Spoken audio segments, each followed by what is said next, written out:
Oi, gente! Está começando mais um episódio do podcast Nayara Villanova. Muito obrigada desde já pela sua audiência, pela sua companhia de toda semana. E antes de eu falar com vocês sobre o tema dessa semana, apresentar aqui a minha entrevistada, gostaria de agradecer ao nosso parceiro de sempre, chefe Adalberto, que está sempre aqui, né, trazendo várias gostosuras aqui para os nossos convidados. Então, se você quer fazer um evento, quer fazer uma reunião, alguma coisa menor, alguma coisa maior, não se preocupa, vai lá no chefe Adalberto, que eles têm, doce, salgado, tem almoço também, tudo que você precisar para poder fazer aí o seu evento, você encontra lá no chefe Adalberto. Fica a dica. Agora, eu estou recebendo aqui a psicóloga e também neuropsicóloga Érica Amanda, que está aqui com a gente. Nós vamos falar sobre saúde mental. Esse assunto que é tão importante, que não importa o mês, mas que a gente precisa falar sempre sobre saúde mental, não é isso, Érica? Seja muito bem-vinda, obrigada por ter aceito o nosso convite e vamos começar a nossa conversa. Muito obrigada, Nayara, muito obrigada pelo convite, não é? E o quão é importante, de fato, podermos estar abordando sobre uma temática, não é, essencial para a nossa vida. Mesmo estando terminando mesmo o mês de janeiro, a gente compreende dessa importância, né, de trazer a reflexão sobre os cuidados com a saúde mental. Eu costumo dizer que se nas nossas relações, no nosso dia a dia, né, a gente não olhar um pouquinho para nós mesmos, sim, como que vai fluir? Como que a gente vai funcionar? Porque todos os nossos ambientes, né, por onde a gente perpassa, a gente precisa estar bem emocionalmente falando. Isso. E muitas vezes a gente esquece de olhar para a gente. A gente olha para todo mundo, né? Mas a gente não olha pra gente. Principalmente a gente quando é esposa, quando é mãe, quando tem que tomar conta de casa, quando trabalha fora, não é isso? Exatamente. Né? Nós assumimos vários papéis no nosso dia a dia, não é? E claro, para cada papel, uma necessidade diferente. Mas o mais importante, olhar para si. Reconhecer os nossos limites, reconhecer as nossas habilidades, validar as nossas conquistas. E muitas vezes a gente esquece disso, né? A gente tem tanto cuidado com uma coisinha pequenininha, se me permite, isso aqui, o aparelho celular, né? O tempo todo a gente está conectado a ele, verdade. O tempo todo a gente tem a preocupação de não descarregar, mas verdade. A gente não olha pra gente. A nossa bateria emocional, em algum momento, ela vai pifar. Se a gente não se cuida, em algum momento ela para. Né? Então, precisamos realmente estar atentos. Né? E janeiro, por que janeiro branco? Né? O porquê dessa temática tão importante? Por que o branco, necessariamente falando? A gente entende, né, que janeiro é o início de um ano. É como se estivéssemos de frente a uma folha branca, onde a gente vai reescrever a nossa história. E sempre quando tá nessa virada do ano, né, a gente faz tantos planos, né, a gente coloca na nossa cabeça, assim, tantas coisas que a gente quer fazer o ano que vem, né, o ano que tá chegando, né, tantos desejos, né, então nada mais justo mesmo que ser, de fato, né, uma folha em branco aí esse ano que a gente espera viver bem ele, né. Sim, sim.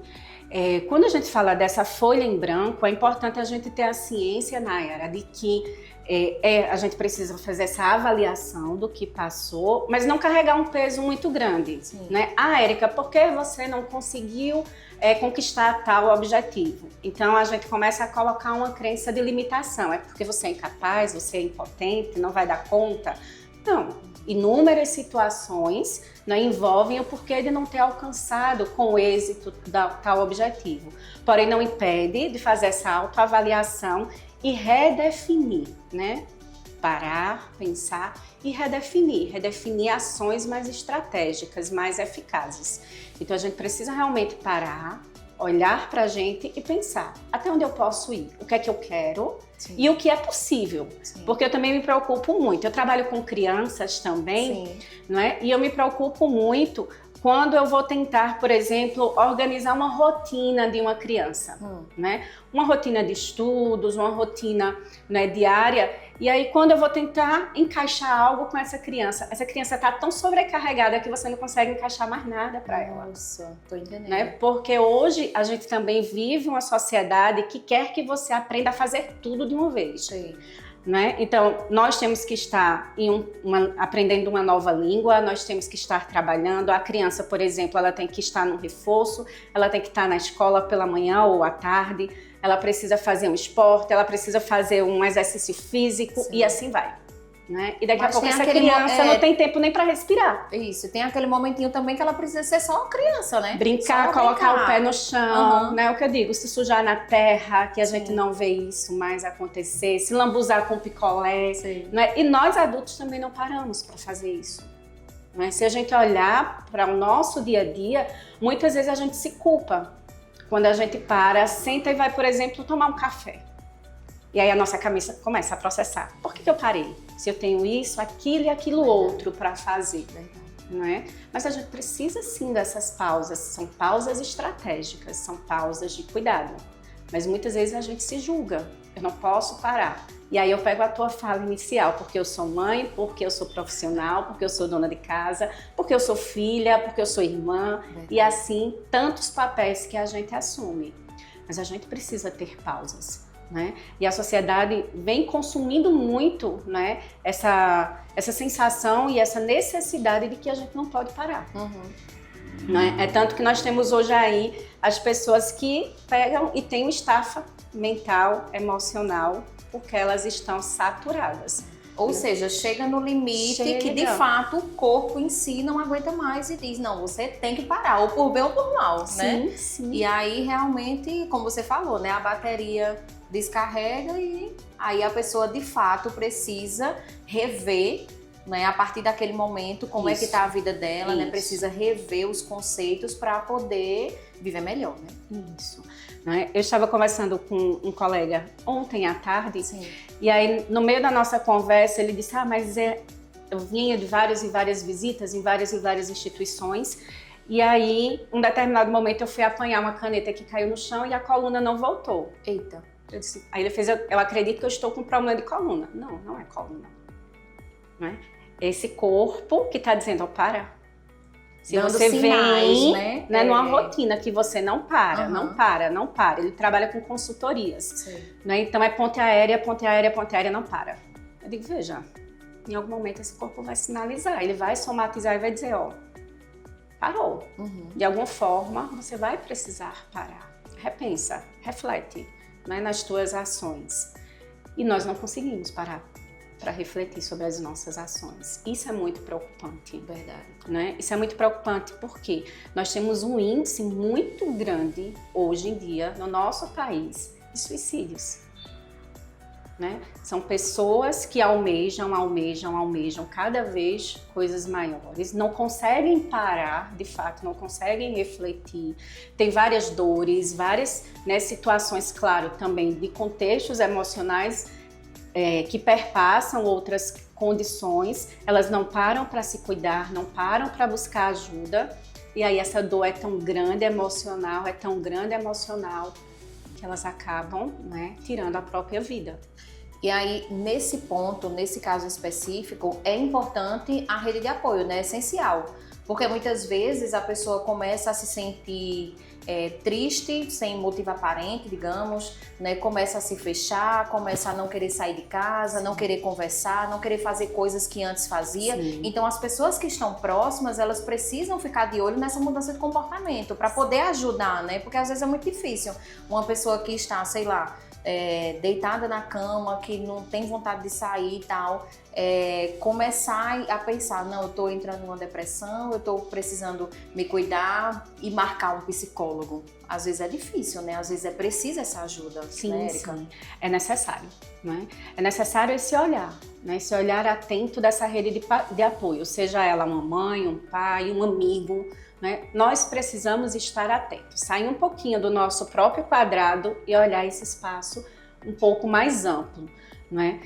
Muitas vezes as pessoas, elas apenas rotulam o indivíduo como, é um sujeito que ele é mais tímido, ele é mais introvertido, então já é característica dele, deixa ele lá no lugar dele, se aproxima, tenta entender de fato o que está se passando, porque muitas vezes é uma fuga.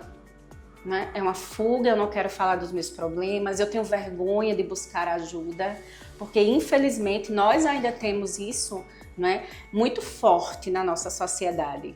Quem procura psicólogo é doido. Verdade, verdade. Né? É uma palavrinha que eu escuto muito. Terrível, né? Muito. Fazer terapia pra quê? Não, terapia não. Eu vou pagar pra ficar sentado, conversando com uma pessoa. Vê, é de fato, assim, um pensamento muito antigo, muito limitante. Não é? Limitante. E impede realmente que esse sujeito ele venha a ter um conhecimento maior de si. Sim. E ele consiga superar as dificuldades dele e criar novas estratégias para seguir. Né? Eu costumo dizer que quem faz terapia vai resolver todos os seus problemas? Não.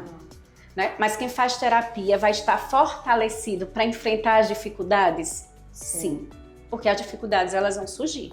Não é? A gente sabe que as dificuldades todos os dias vão aparecer em um formato ou em outro formato.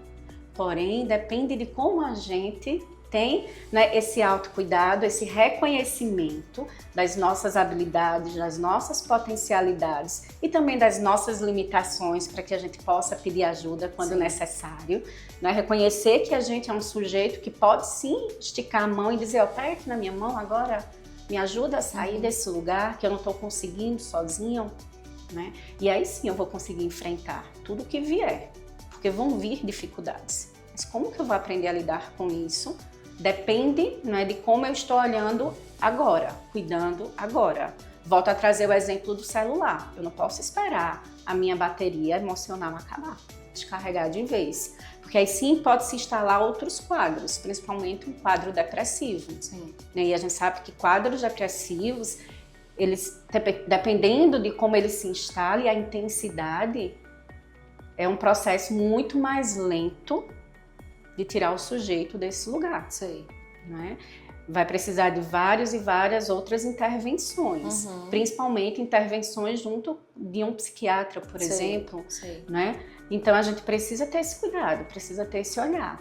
Às vezes as mães, eu me deparo também com mães que dizem, mas meu filho é adolescente. Adolescente tem muito isso de ficar sozinho no quarto, ficar só na internet, nas telas. Fica atento, né? Preste atenção ao que está acontecendo ali naquele meio. É uma fuga também de uma realidade. Né? A realidade virtual é a realidade fácil, que eu controlo, que eu coordeno na cabecinha deles. Sim. Mas a realidade do lado de fora, a gente sabe que nem tudo a gente tem controle, nem tudo depende de nós. E esse próprio mundo de internet é um mundo tão perigoso, né? Demais. Para justamente essas nossas crianças, esses nossos adolescentes, não é isso, Érica? Sim, sim. E pra gente também adulto, sabe, Nayara? Eu me preocupo muito porque a gente tem vivido um meio onde as pessoas, elas se prendem muito a tudo que elas veem na rede social. E a gente precisa entender que nem tudo que é postado é real. Realidade, é verdade. Né? É muito fácil eu colocar uma fantasia social naquele momento, né? E eu tirar uma foto muito linda e eu postar aquilo. Mas e a minha realidade, será que é aquela? E tem gente que se pega nessa realidade e vai em busca dessa realidade, né? Mas não sabe, né, se de fato aquilo é verdade ou não. E quando não alcança, vem realmente essa crença, né, de limitação, de que eu não dou conta, de que eu não consigo, né, de incapacidade, de frustração. E aí vão surgindo tantos e tantos outros problemas emocionais na vida desse sujeito. Então, eu costumo dizer aos meus pacientes, cuidado com rede social. Rede social é importante? É, mas cuidado com essas comparações. A gente que é mãe, por exemplo, né? Quem aqui dos seus ouvintes, né, sejam pais ou mães, que a gente tenha mais de um filho, a gente não vai ter, dando a mesma educação, eles não vão ser iguais. Verdade. Né? Eu costumo dizer que os nossos dedos são iguais. Né? Imagina as pessoas. Então não adianta a gente se pegar nesse momento por comparações e acreditar que a minha vida tem que ser igual à do outro. Não, a minha vida, ela é única. Quem vai traçar como ela vai funcionar sou eu. O que é importante para mim não necessariamente precisa ser para ti. Para você, exatamente. Né? Mas é importante para mim. Né? Quando eu vou traçar aquelas minhas metas no início do ano, eu vejo que eu consigo ir buscar, é algo saudável para ir em busca, porque também não adianta eu pegar um planner, traçar um monte de objetivos encher aquilo onde eu sei que eu não vou dar conta. Onde eu não vou dar conta. Depois vai vir a frustração. A frustração, né? E aí eu realmente vou me desorganizar emocionalmente. Porque eu vou começar a me cobrar, e eu não vou dar conta daquilo dali. Né? E aí eu vou dormir menos, acordar mais cedo para poder tentar alcançar aquilo. E aí eu vou chegar em casa, volto para casa estressada porque eu não dei conta daquilo que eu planejei. Acaba ficando também sobrecarregada. Sobrecarregada. Sempre, né? Vou acabar reportando essa minha frustração para aqueles que estão mais perto de mim, geralmente os meus familiares, né? O marido, a esposa, filhos, ou mãe, pai, enfim, com quem eu more, né? Com quem eu resida naquele momento. Eu vou reportar para eles e aí eu vou gerar outras situações. Então, é muito importante se reconhecer. Cuidar da saúde mental não é fraqueza, né? Ao contrário, cuidar da saúde mental é a gente entender que a gente é um ser humano. E é um ser humano movido de emoções. Não tem como, né? E essas emoções, elas conversam o tempo todo. Não tem como estar sempre bem. Não tem como. E nem é sadio. Nem é sadio. Às vezes eu digo aos meus pequenos, eles fazem, eu queria estar alegre o tempo todo. Eu digo, mas como é que você iria aprender a valorizar outras situações se você não passasse pela tristeza, pela frustração, tem pelo que conhecer tédio. De tudo, né? A gente precisa passar por tudo. Porque a gente vai se reconhecer nesse movimento. Né? A gente vai começar a se observar como é que eu funciono diante disso tudo. Sim. Porque o meu funcionamento não é igual de ninguém. Né? E a partir daí eu volto a bater sempre nas estratégias. Eu vou encontrar as minhas estratégias para lidar melhor com minhas tristezas, com minhas frustrações, com a minha alegria também, com os meus medos. Né? Eu preciso me reconhecer, compreende? Pois é. Érica, eu tenho visto, né, faço parte assim de grupos de mães também, né, e conversando também com várias pessoas, a gente tem visto ultimamente, pelo menos nos últimos anos, assim, acho que depois da pandemia para cá, a gente tem visto uma grande quantidade de diagnósticos de crianças com vários transtornos, né? Tanto o autismo como o TDAH, aquele TOD, né? Vários. A gente pode considerar, de fato, que o diagnóstico agora está sendo mais claro, que antes também existia, mas não era tão diagnosticado, né? E agora a gente pode, de fato, ver que os pais estão, de fato, preocupados, né, em fazer com que essa criança tenha um acompanhamento devido, porque é preciso, né? A gente sabe que tem alguns, inclusive, que são um pouco resistentes, né? Tem aquela questão da negação, mas a gente sabe que é essencial, né, para o desenvolvimento da criança, né? O quanto antes fazer essas terapias, né, e fazer esses trabalhos. Mas você, assim, na sua visão de profissional, né, de especialista nesse assunto, o que a gente pode considerar, de fato, né? Os diagnósticos agora eles estão mais claros ou está nascendo mais criança com autismo? Às vezes a gente tem essa impressão, né? Não sei se eu estou falando como leiga, viu, minha gente? A especialista é ela, por isso que eu estou perguntando. Surge muito essa pergunta, né? Sim. É algo que perpassa pelas pessoas, né, nas conversas, né, nos diálogos, de onde surgiu tantos diagnósticos atualmente. Né? Eu costumo dizer que hoje, que bom que as pessoas estão com outro olhar. Né? Se a gente for voltar um pouquinho no tempo, nós, quando crianças, Sim. Né?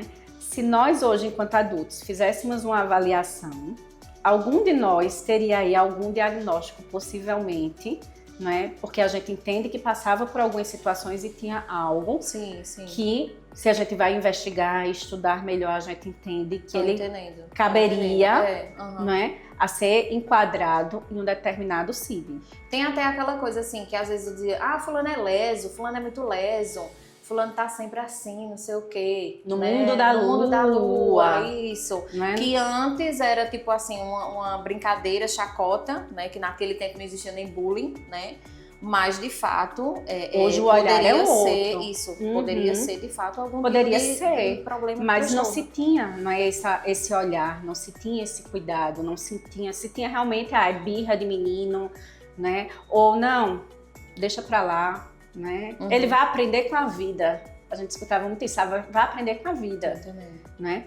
Hoje os pais, eles já conseguem, né? E os ambientes institucionais, as escolas, elas já conseguem, né, compreender e fazer essa leitura, né, muito precoce, né, de possíveis laudos, né? Porque a gente também não pode fechar um diagnóstico só olhando para o sujeito. Sim. A gente precisa ter esse cuidado. As crianças já começam na escola pequenininhas, né? E a gente então, já começa a observar, né, mais cedo, né, possíveis traços de um determinado diagnóstico. Certo. E aí a gente já senta assim, né, com essa família. E quando a gente está na clínica, a escola que essa criança ela é assistida já traz para a gente esse possível diagnóstico, né, que a escola sinalizou, e a gente já vai fazer essa avaliação criteriosa, com muito cuidado, né, porque também não é soltar um laudo pelo laudo, a gente precisa ter muito cuidado, né, com essa avaliação, e a partir de, né, fechando-se um laudo,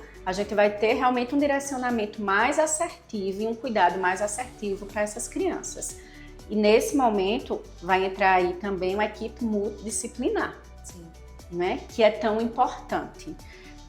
A gente ter esse cuidado de para onde a gente vai levar a nossa criança, né, quando ela tem indícios, alguma hipótese diagnóstica para ser fechada, esse diagnóstico é importante que você coloque essa criança para ser acolhida em um espaço que tem uma equipe. Sim, porque essa equipe, ela vai poder realmente receber essa criança, digamos, na terapia, a avaliação neuropsicológica, o cuidado psicopedagógico, tudo que essa criança precisa em um único lugar. Né? Então é feito realmente não é um estudo de caso, mas essa criança ela vai conseguir ter todo o acompanhamento ali dentro por uma equipe multidisciplinar preparada para recebê-la. Maravilha. Né? Então é muito importante esse olhar atento da família, né? Não só crianças como adolescentes também, tá? E adultos, tá, na área. Hoje em dia a gente tem também um número considerável de adultos sendo diagnosticados, que é o que eu disse, aquelas pessoas que passaram por sofrimento lá atrás, que poderiam não ter passado, poderiam ter sido diagnosticadas com antecedência, de uma maneira mais precoce, e construído as suas, né, os seus direcionamentos mais eficazes, né, mais funcionais para a vida dela, de acordo com aquilo que foi diagnosticado. E aí a gente tem muitos adultos já precisando e buscando, não é, essa avaliação para se entender melhor, para entender o porquê que pensa de determinada forma, o porquê que age, tem tal dificuldade, né, de organização. Então hoje a gente também já consegue enxergar esses adultos indo em busca, pouco, sutil, mas a gente já consegue. Né?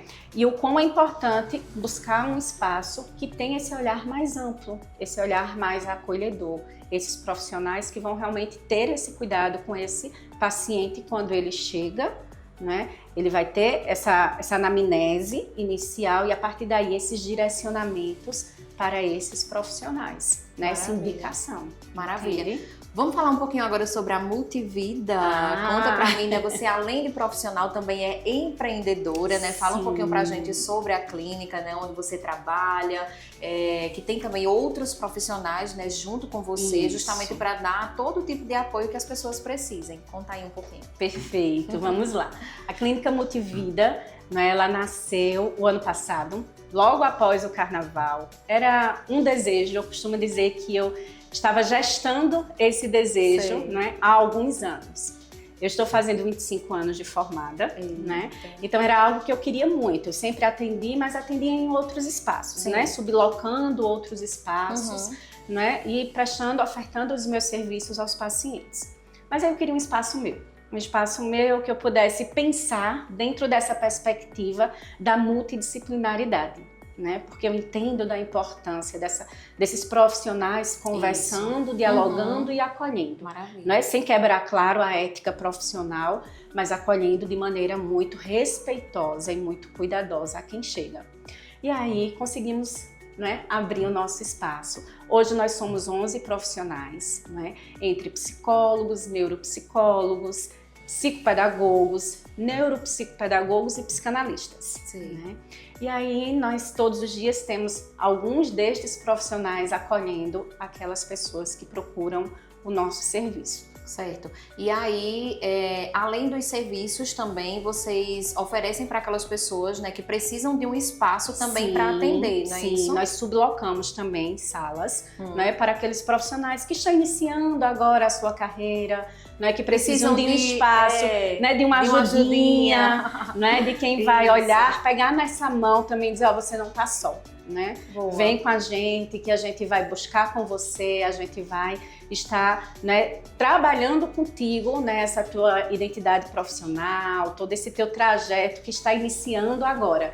Então, nós também fazemos esse trabalho com quem está chegando. Maravilha. Aonde é o que vocês funcionam, o endereço? O endereço, ele fica lá na Rua Equatorial, número 39, no Maurício de Nassau. Certo. Pertinho ali do Hospital da Santa Efigênia. Pronto, maravilha. Fácil, quem quiser, fácil. Super fácil. E tem também o @ aí, né, que a gente vai colocar. Então, quem quiser pode seguir, né?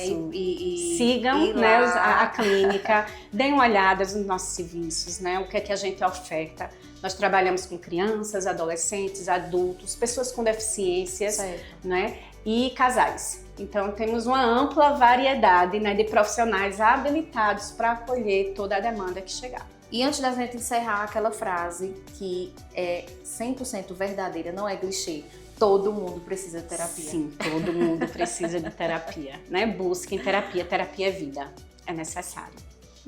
Muito obrigada, viu? Já estamos chegando ao fim, né? Já no limite aí do nosso tempo. Muito obrigada, foi uma conversa realmente muito esclarecedora, né? De fato, a gente está aqui como no nosso papel social, né? E a gente espera que muitas pessoas que assistam esse podcast, né? De alguma maneira se estejam passando por uma situação difícil, né? Por uma situação como essa, então saiba como procurar ajuda, né? Saiba que de fato você precisa cuidar da sua saúde mental para não ter nenhum problema, né, nem problemas maiores. E as outras pessoas também, né? Se você tá percebendo que seu amigo, seu irmão, sua esposa não tá mais daquele jeito que tava, que falava, que era alegre, tá mais retraído, né? Tá Exatamente. Não quer mais conversar, tá meio estressado e tal, então procura também ajudar, não é isso? Não fique só, né?